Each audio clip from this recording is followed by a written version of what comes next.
देखंतु एमएसएमई को आमे किपरि भावरे अधिकरु अधिक ग्रामांचल युवक माने जो आमर रही एमएस अणु क्षुद्र मध्यम उद्योग रही एथिरे अधिकरु अधिक युवक माने लाभवान हेबे एवं अधिकरु अधिक युवक आकृष्ट हेबे एवं बाहर राज्यर मध्य शिल्प किपरि भावरे ओडिशा रे प्रतिष्ठा हबो कहीं ओडिशार भित्तिभूमि भौगोलिक स्थिति जलवायु अनुकूल अच्छी इंडस्ट्री करने तेणु आम निश्चित भाव में यही दिगरे सरकार चिंता करुँच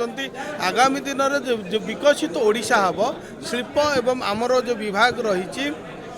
एमएसएमई निश्चित भाव में एक गुरुत्वपूर्ण भूमिका ग्रहण करिबो। निश्चित भाव में एवं देखूँ जो मैंने रही सिक इंडस्ट्री बा रुग्ण अवस्था रही पुनरुद्धार किपरि भाव में करा जिवो एवं जो विभिन्न सरकार जो इंडस्ट्री मानकर समस्या रही से सहित उद्योगी मान सहित आमर आलोचना होची एवं जो विभिन्न समस्या रही दूर करने सरकार चेष्टा कर निश्चित भाव में शुणु सरकार जहाँ आवश्यक विकास पाई इंडस्ट्रीर अग्रगति कहीं ताहा सरकार आलोचना करेंगे। निश्चित भाव में आमर प्रिय मुख्यमंत्री कही सारी सरकार होची लोक मानकर सरकार लोक मानकर सुविधा पाई जहाँ आवश्यक रहिबो बैंकर्स हो लैंड हो कि पानी आमर विभिन्न प्रकार जो समस्या रही भित्तिभूमि समस्या रही दूर करा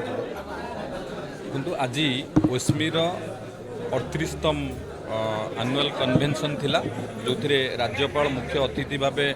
एटी उपस्थित थिले एवं एमएसएमई मिनिस्टर मध्य थिले एवं यही कनक्लेव रे आमर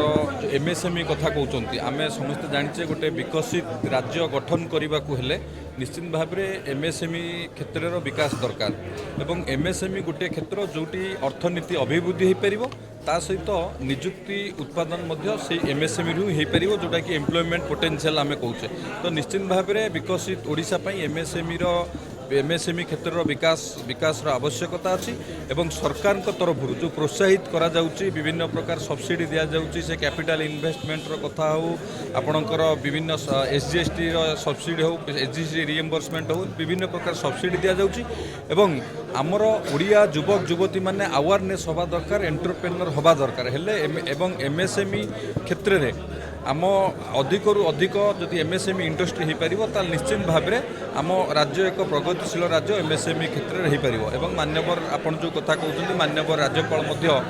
अभिभाषण में कहले सी मुख्यमंत्री थिला बेले जो पॉलिसी सब करथिले एवं से विषय में से भाषण में कहते आम एटी से आमको आह्वान कले आम निश्चित भाव में आपको परवर्ती समय देखू कौन कौन हो पार निश्चित पदक्षेप नब पुणे अहमदाबाद रे